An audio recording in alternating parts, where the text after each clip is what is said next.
Smart contract है जी एक buyer seller का एग्रीमेंट, कोड या कंडीशंस। जिस तरह आप लोग प्रोग्रामिंग करते हैं, C++ में आप लोग प्रोग्रामिंग कर रहे हैं, उसमें आप लोग क्या कहते हैं, कोई ना कोई आप कोड लिखते हो, उस कोड की कोई इम्प्लीमेंटेशन आप करते हो, कोई आप उसको इनपुट देते हो, वो आपको आउटपुट जनरेट करके देता है। वो आपका एक वे ऑफ कम्युनिकेशन है किसी लैंग्वेज के साथ, किसी लैंग्वेज में किसी एप्लीकेशन को क्रिएट करने के लिए। इसी तरह ब्लॉकचेन के साथ जो आपने कम्युनिकेशन करनी है, जो ब्लॉकचेन के साथ आपने इंटरेक्शन करनी है, वो आप किस वे से करोगे, वो आप स्मार्ट कॉन्ट्रैक्ट लिख के करेंगे। स्मार्ट कॉन्ट्रैक्ट एक पीस ऑफ कोड है जो कि आपका ब्लॉकचेन पे रन होता है, जो आपको एक एग्रीमेंट प्रोवाइड करता है, कंडीशंस प्रोवाइड करता है, एक फंक्शनैलिटी, एक रूल्स, जो भी आपके business rules, each and everything जो आपने मेंशन की वो स्मार्ट कॉन्ट्रैक्ट में आप लोग लिखते हैं। अच्छा, स्मार्ट कॉन्ट्रैक्ट आपका जो पड़ा तो ब्लॉक, एक आपका डिजिटल, जैसे एक आप रियल वर्ल्ड में कोई एग्रीमेंट करते हो, आपको ट्रेड करने के लिए, आप कोई अकाउंट जैसे कह लेंगे आपने एक क्रिएट करना है अकाउंट, तो आप उसकी जो रियल वर्ल्ड एक एग्रीमेंट है डिजिटल फॉर्म में, उसको आप स्मार्ट कॉन्ट्रैक्ट कह सकते हैं। तो स्मार्ट कॉन्ट्रैक्ट के थ्रू ही हम ब्लॉकचेन में ट्रांजैक्शन क्रिएट करेंगे, स्मार्ट कॉन्ट्रैक्ट के थ्रू ही हम लोग ब्लॉकचेन में हैशेस जनरेट होंगे, इसी के थ्रू सारी जो यूज़र की इंटरेक्शन होगी, हमारी एप्लीकेशन के जो बैक पे जो वर्किंग होगी वो स्मार्ट कॉन्ट्रैक्ट की होगी। स्मार्ट कॉन्ट्रैक्ट आप एज अ बैकएंड ले सकते हैं। जैसे कि आप एक एप्लीकेशन क्रिएट कर रहे हैं, एक एप्लीकेशन है जिसमें आप लोग क्या करते हो, एक उसका फ्रंट एंड होता है, एक उसका बैकएंड होता है जिसको आप कॉल भेजते हो, और वो बैकएंड क्या करता है, आपकी डेटाबेस को मैनेज करता है। लाइक आपकी APIs आपने नोड में, आपने PHP में, किसी में भी आपने तो प्रोग्रामिंग लैंग्वेज में आपने काम किया, जिसको आप रिक्वेस्ट भेजते हो, वो उस रिक्वेस्ट को आपके सर्वर पे भेजता है, और आपकी जो भी रिक्वायरमेंट होती है वो अचीव हो जाती है। ठीक है, यहाँ तक किसी को कोई इशू नहीं समझ? सर ये स्मार्ट कॉन्ट्रैक्ट लैंग्वेज क्या इंग्लिश है? हाँ जी, इसको जो ब्लॉकचेन के अंदर आप कोड लिखते हो ना, उसको स्मार्ट कॉन्ट्रैक्ट मतलब प्रोग्रामिंग लैंग्वेज में ही लिखा जाता है। लिखा जाता है, इसको प्रोग्रामिंग लैंग्वेज कह सकते हैं? प्रोग्रामिंग लैंग्वेज इसको नहीं कह सकते। एक प्रोग्रामिंग लैंग्वेज है सॉलिडरी, उसमें जब हम कोई कोड लिखेंगे और वो ब्लॉकचेन पे रन होगा तो हम उसे स्मार्ट कॉन्ट्रैक्ट कहेंगे। एक पीस ऑफ कोड है जो किसी प्रोग्रामिंग लैंग्वेज में लिखा जाएगा। वो प्रोग्रामिंग लैंग्वेज कोई भी हो सकती है, इसको आप प्रोग्रामिंग लैंग्वेज नहीं कह सकते। ये कॉन्ट्रैक्ट है, इसके वर्ड से पता लगता है कि आप एक कॉन्ट्रैक्ट कर रहे हैं। ठीक है, जो रिटर्न फॉर्म में, वो रिटर्न किस में होगा, वो किसी न किसी लैंग्वेज में होगा, और वो डिपेंड करता है आपकी ब्लॉकचेन पे। अगर आप इथेरियम ब्लॉकचेन पे हो तो आप सॉलिडरी में इसकी वो कॉन्ट्रैक्ट को लिखोगे। आप सोलाना में हो, अब रस्ट में मल्टीपल ब्लॉकचेन है, वो आप अपने तौर पे भी उसको स्टडी कर सकते हो कि ब्लॉकचेन कितनी तरह की है, किस किस में लिखा है। तो जो इनिशियल स्टेप होता है आपका जो स्मार्ट कॉन्ट्रैक्ट लिखने का या ब्लॉकचेन में डेवलपमेंट करने का, जो इनिशियल स्टेज है वो इथेरियम ब्लॉकचेन ही है, क्योंकि ये इजी टू लर्न है, इजी टू अंडरस्टैंड है, और इसमें डेवलपमेंट, इसमें एक्सप्लोर, इसमें वो इजी है। आपकी जो आपने जो प्रोग्रामिंग की होती है C++ की या जावास्क्रिप्ट की, उससे ये मिलती जुलती चीज़ है। तो इसलिए इनिशियल स्टेप इसी से लिया जाता है स्मार्ट कॉन्ट्रैक्ट। तो स्मार्ट कॉन्ट्रैक्ट जो फर्स्ट टाइम जो इंट्रोड्यूस हुआ था वो इथेरियम ब्लॉकचेन में ही हुआ था। इससे पहले स्मार्ट कॉन्ट्रैक्ट नहीं थे लिखे जाते। इससे पहले जो बिटकॉइन में जो डेवलपमेंट और वे से हो रही थी, उसमें प्रूफ ऑफ वर्क यूज होता था, लेकिन जो ओपन सोर्स जो कोडिंग बेस्ड काम शुरू होता वो इथेरियम ब्लॉकचेन में ही शुरू हुआ था स्मार्ट कॉन्ट्रैक्ट। अच्छा, उसके बाद smart contract saved in blockchain. जब आप स्मार्ट कॉन्ट्रैक्ट लिख लेते हो तो स्मार्ट कॉन्ट्रैक्ट को जब आपने सेव करना है तो आप जो इसका मतलब जैसे कोई प्रोग्रामिंग लैंग्वेज PHP में काम कर रहे हो या वर्डप्रेस में काम कहीं ना, तो उसकी जो उसको सेव करते हैं वो कहीं ना कहीं हम लोग होस्ट करते हैं, उसकी होस्टिंग हम लोग करते हैं, कोई डोमेन लेते हैं जहाँ पे हमारी लैंग्वेज हम उसको स्टोर करके पब्लिक करते हैं ताकि यूज़र आए उसके साथ इंटरेक्शन करें। ठीक है, डिफरेंट रिक्वायरमेंट की बेस पे तो स्मार्ट कॉन्ट्रैक्ट को जो हम सेव करते हैं, जब इसकी ट्रांजैक्शन इसको रन करते हैं, डिप्लॉय करते हैं, तो ये ब्लॉकचेन के ऊपर सेव होता है। ठीक है, स्मार्ट कॉन्ट्रैक्ट को आप लोग क्रिएट करते हैं, इसको आप डिप्लॉय करते हैं, डिप्लॉय करते हो ब्लॉकचेन पे, और आप इसको वेरीफाई करते हो। आपके जो यूजर हैं वो उसी स्मार्ट कॉन्ट्रैक्ट पर ट्रस्ट करेंगे जो पब्लिकली अवेलेबल होगा। अगर आपके स्मार्ट कॉन्ट्रैक्ट का कोड पब्लिकली अवेलेबल नहीं है, पब्लिकली अवेलेबल मतलब वेरीफाई नहीं है, वेरीफाई का बीच का एक प्रोसेस होता है। जब आप अपने स्मार्ट कॉन्ट्रैक्ट, और वेरीफाई वही कर सकता है जिसने स्मार्ट कॉन्ट्रैक्ट को डिप्लॉय किया हो। डिप्लॉय आप समझ रहे हैं ना, जैसे आप किसी डोमेन पे अपने कोड को रख देते हो और आप उस डोमेन का एक्सेस दे देते हो, तो वो आपके उस डोमेन को हिट करता है और उसमें देख सकते हैं क्या वेबसाइट पड़ी है, क्या प्रोग्रामिंग है। इसी तरह ही ब्लॉकचेन के एक्सप्लोरर है, जिसमें आप लोग अपना स्मार्ट कॉन्ट्रैक्ट का एड्रेस देते हो। ठीक है, जब भी कोई स्मार्ट कॉन्ट्रैक्ट डिप्लॉय होता है, क्रिएट होने के बाद डिप्लॉय होता है, वो रिटर्न में आपको एक हैश जनरेट करके देता है। ठीक है, जैसे ट्रांजैक्शन का हैश होता है, ट्रांजैक्शन का आईडी, इसी तरह ही स्मार्ट कॉन्ट्रैक्ट का भी एक हैश होता है, एक यूनिक की होती है हर स्मार्ट कॉन्ट्रैक्ट की। जब आप स्मार्ट कॉन्ट्रैक्ट को क्रिएट करके डिप्लॉय करते हो, आपको हैश देता है, वो आप किसी एक्सप्लोरर में जाकर देख सकते हो, जिस ब्लॉकचेन पे आपने डिप्लॉय किया होगा उस ब्लॉकचेन के एक्सप्लोरर में। ताकि अगर हम इथेरियम ब्लॉकचेन पे हम लोग डिप्लॉय कर रहे हैं, तो आप इसका एक्सप्लोरर etherscan.com, ये हम कल इसको देखेंगे कि एक्सप्लोरर क्या होता है। ठीक है, मतलब जहाँ पे आप अपने कोड को देख सको और लोग पब्लिकली आपके ट्रांजैक्शन देख सकें, तो उसे एक्सप्लोरर कहते हैं। तो उसके बाद जो जिसने इसको डिप्लॉय किया था वही इसको वेरीफाई करेगा, कोई और बंदा वेरीफाई नहीं कर सकता। डिप्लॉय किस बेस पे होगा? जो आपका वॉलेट कनेक्ट होगा, जिस वॉलेट के थ्रू आपने इसकी डिप्लॉयमेंट की, आप उसी के थ्रू इसको वेरीफाई करोगे। वेरीफाई होने से पहले आपका कोड पब्लिकली अवेलेबल नहीं होता, लोग उसको नहीं देख सकते कि आप अगर ये स्मार्ट कॉन्ट्रैक्ट, आप ये एप्लीकेशन बना रहे हो, इसमें ये स्मार्ट कॉन्ट्रैक्ट यूज हो रहा है, इसमें बैकएंड पे क्या हो रहा है, क्या आप कोई फ्रॉड तो नहीं कर रहे। ये जो फ्रॉड वाली बात है वो स्मार्ट कॉन्ट्रैक्ट से ही पता लगती है। जो टेक्निकल बंदा होगा वो इसको देखेगा, इसको स्टडी करेगा, क्या मेरी अमाउंट जो जा रही है वो उसका प्रॉफिट किधर जा रहा है, मेरी हर ट्रांजैक्शन पे, मेरी हर कंडीशन पे क्या क्या वेरिएबल सेट हो रहे हैं। वो आपका कोड ओपन सोर्स है लेकिन एडिटेबल नहीं है। ठीक है, स्मार्ट कॉन्ट्रैक्ट की ट्रांजैक्शन, उसका code each and everything immutable है, एडिटेबल नहीं है। तो वो आपके कोड को देखेगा, वहां से अचीवमेंट होगी कि आपका क्या स्मार्ट कॉन्ट्रैक्ट पे लोग ट्रस्ट कर सकते हैं, क्या इस पे कोई ट्रांजैक्शन कर सकते हैं। वो आप कोड देख के बताओगे। सर वो कोड तो आप बहुत एडिटेबल बना सकते हो। नहीं, आप क्या एडिटेबल तो आप मतलब लेट्स सपोज एक वेबसाइट का कोड एडिटेबल नहीं है सर, आप अगर वहां से वो कोड उठा दो तो वो एडिटेबल तो हो सकता है। समझा मैं आपकी बात। सर जो कोड प्रोवाइड होता है ना सर, वो अगर वहां पे एडिटेबल नहीं है सर, तो हम उस कोड को उठा के एडिटेबल कर सकते हैं। लेकिन आप डिप्लॉय उसको किस बेस पे, वो डिप्लॉय किस बेस पे होगा? आपके बिहाफ, आपने उसका तो कुछ नहीं ना बिगाड़ा। वो जब मैंने आपको बताया, जब उसका कोड, अब मैंने एक स्मार्ट कॉन्ट्रैक्ट बनाया, उसमें 2 नंबर की मैं इनपुट ले रहा हूँ और उसको मैं ऐड करके रिजल्ट जनरेट कर रहा हूँ। आप चाह रहे हो कि आप उस, सपोज करें मैं जो अमाउंट दे रहा हूँ मैं उसमें 10% ऐड करके रिटर्न कर रहा हूँ। आप कह रहे हो कि मैं इसको हैक कर देता हूँ, आप कहते हो मैं इसका कोड उठा के आप इसमें 20% ऐड कर देते हैं। लेकिन जब आप उसको डिप्लॉय करोगे तो वो किसके वॉलेट एड्रेस से डिप्लॉय होगा? आपके होगा। तो वो तो कोड आपका है, आप उसमें चाहे लोगों को 20% दो या 100% दो, जो मैंने डिप्लॉय कर दी उसमें तो 10% है ना, आपने उसको तो नहीं ना चेंज किया। जैसे एक वेबसाइट है, आप उसका इंस्पेक्ट एलिमेंट करके उसको चेंज कर देते हो, लेकिन आपने जब उसको रिफ्रेश करना तो वो चेंज तो नहीं होगा। उसको चेंज कौन करेगा? उसका जो ऑनर है।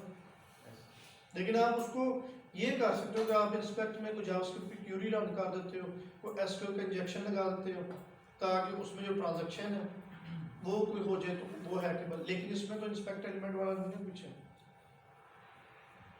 समझ लग गया? अच्छा, इसमें जो कंडीशन है सर, कंडीशन इसमें हम किस तरह यूज करेंगे? सेम जैसे if else, for loop, then when वगैरह हाँ जी, F हो गया, then हो गया, L C कंडीशन यूज होगी सारी। ये सारा जो एक आप जावास्क्रिप्ट लैंग्वेज में यूज कर सकते हो उसमें होगी। ये आप आगे इसको डिटेल में पढ़ोगे, इसमें लूप है, वेरिएबल, ईच एंड एवरीथिंग जो एक प्रोग्रामिंग लैंग्वेज में होती है इसमें सब कुछ है। इसमें कॉपीराइट्स का कोई इशू होता है? मैंने वही अभी आपको तो जब कॉपी आप करोगे तो आपके कोड से डिप्लॉय होगा, उसमें आप किसी का नहीं कुछ बिगाड़ सकते। कॉपीराइट्स की मैं बात नहीं, इसमें कॉपीराइट्स का कोई इशू। आप किसी के स्मार्ट कॉन्ट्रैक्ट को उठा के आप डिप्लॉय कर दो तो वो तो आपने डिप्लॉय किया है, वो तो आप पे ट्रैफिक आए या ना आए, इसीलिए तो ब्लॉकचेन में जो स्मार्ट कॉन्ट्रैक्ट है वो पब्लिक होते हैं। जिसका किया वो आगे कुछ नहीं कर सकता, कॉपीराइट्स का इसमें ऐसा कुछ नहीं, क्योंकि ओपन सोर्स है सारा। ओपन सोर्स है, वो आपके वॉलेट से डिप्लॉय होगा, ठीक है, वो अब आप पे है कि आप उसकी। हाँ, लेकिन ये है कि अगर आप एक ही कोड को दोबारा डिप्लॉय करते हो एज इट इज, वो उसका एड्रेस चेंज नहीं करता, वो उसका जो एड्रेस ऑलरेडी पड़ा होता है वही रहने देता है, तो इसका मतलब उसमें आपको कोई बेनिफिट नहीं होगा। सर इसमें जो एन्क्रिप्टेड फॉर्म है सर, एन्क्रिप्टेड तो काफ़ी हर वेबसाइट में एन्क्रिप्टेड फॉर्म यूज होते हैं सर, वो फिर भी हैक हो जाते हैं। इनक्रिप्टेड जी सर, किस तरह? सर वो काफ़ी मतलब जो वेबसाइट को एक्सेस करते हैं वही एन्क्रिप्टेड फॉर्म में जो डेटा होता है वही एक्सेस होता है।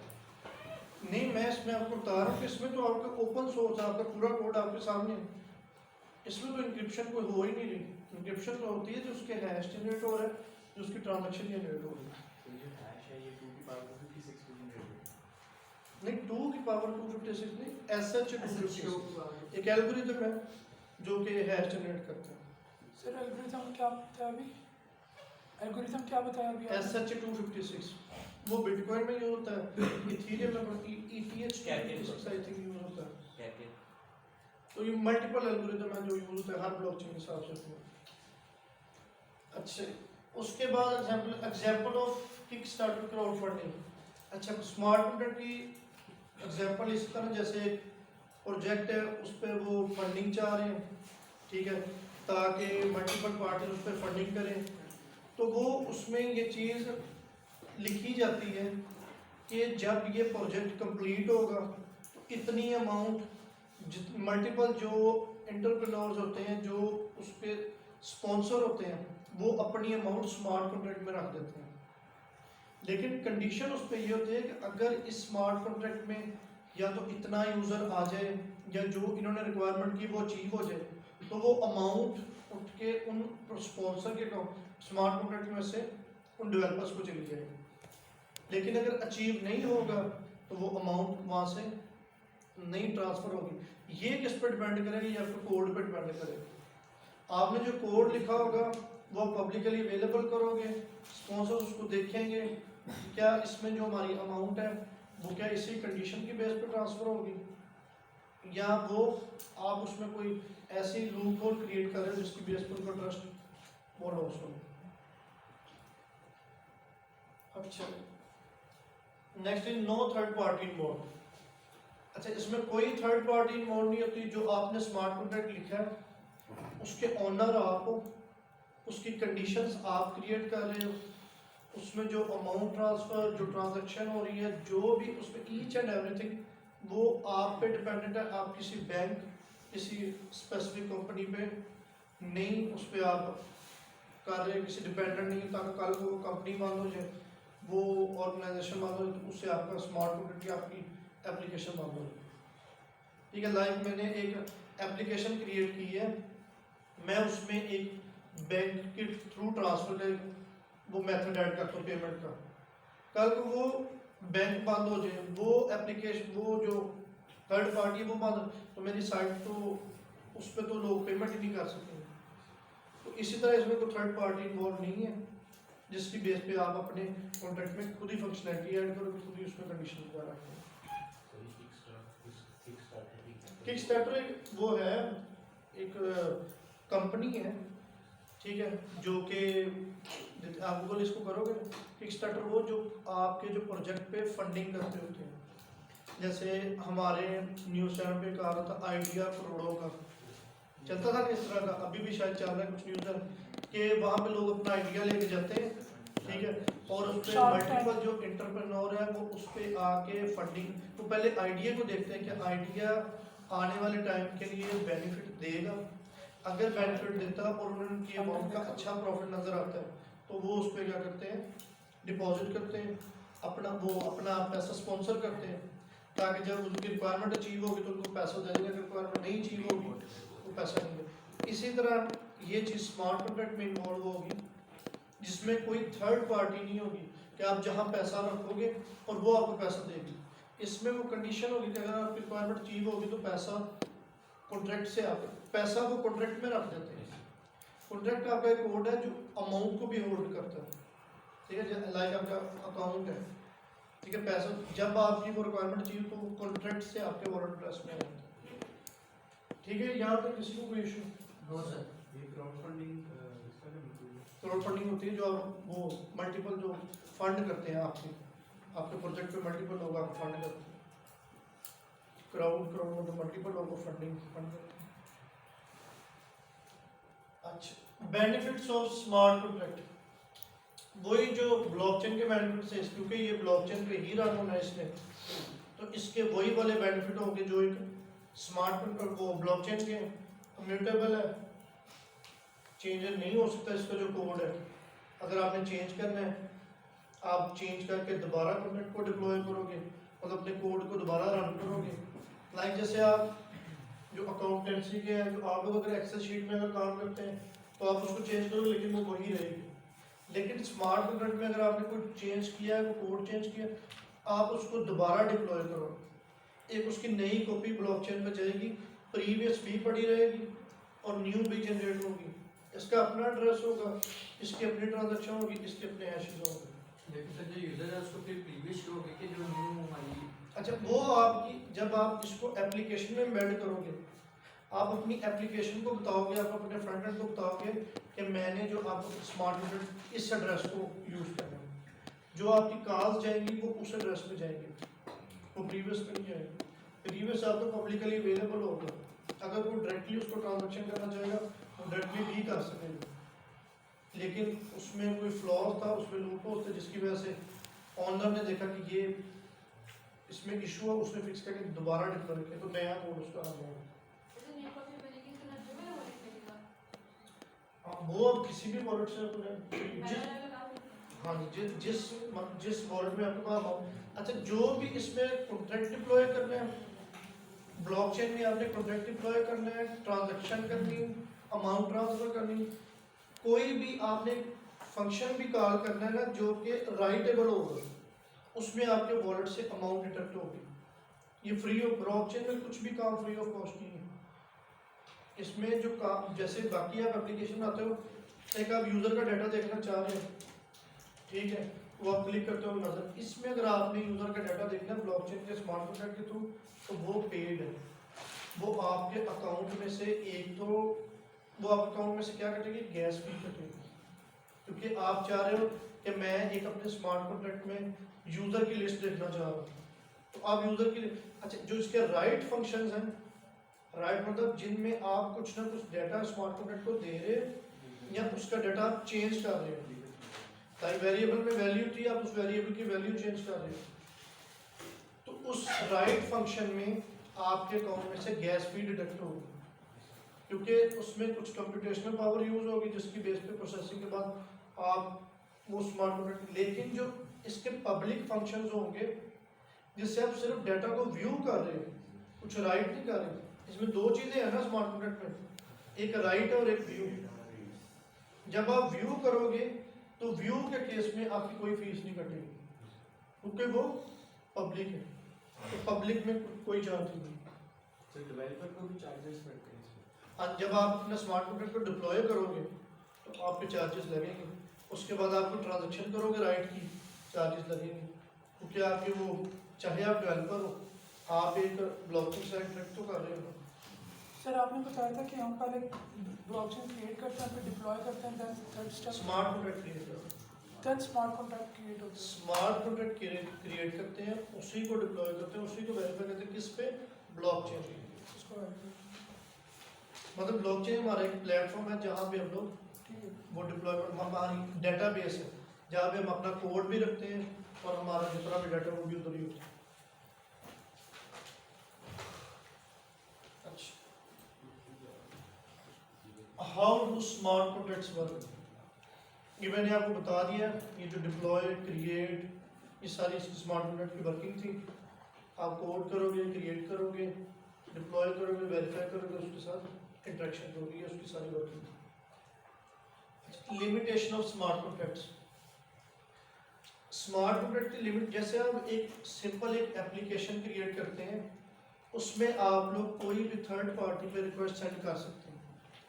मतलब आपने एक एप्लीकेशन क्रिएट की, आप चाह रहे हो उसमें मैं को थर्ड पार्टी एप्लीकेशन यूज़ करूं SMS सेंड करने के लिए, या कोई एप्लीकेशन यूज़ करूं आज की जो डॉलर की प्राइस है वो गेट करने के लिए, तो आप उसके लिए क्या करते हो, एक रिक्वेस्ट सेंड करते हो। जो CS के बैकग्राउंड वाले इनको थोड़ा सा आइडिया, जो नहीं भी उनको मैं एक्सप्लेन कर कि जब आपने किसी थर्ड पार्टी की वेबसाइट को किसी API को यूज़ करना है।